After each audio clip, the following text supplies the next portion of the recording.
हो हो, पूजेची सर्व तयारी झाली आहे.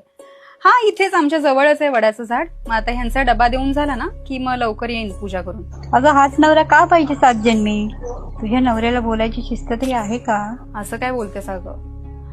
त्यांना सध्या खूप वर्कलोड आहे.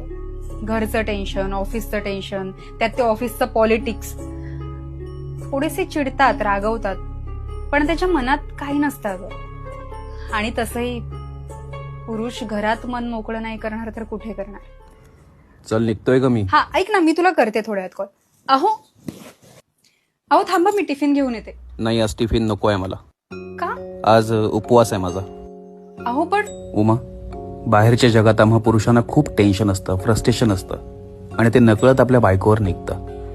आजवर खूप सहन केलंयस तू मला, पण यापुढे नाही. यापुढे मी घरी येताना माझं सगळं टेन्शन घराबाहेर ठेवून येईन.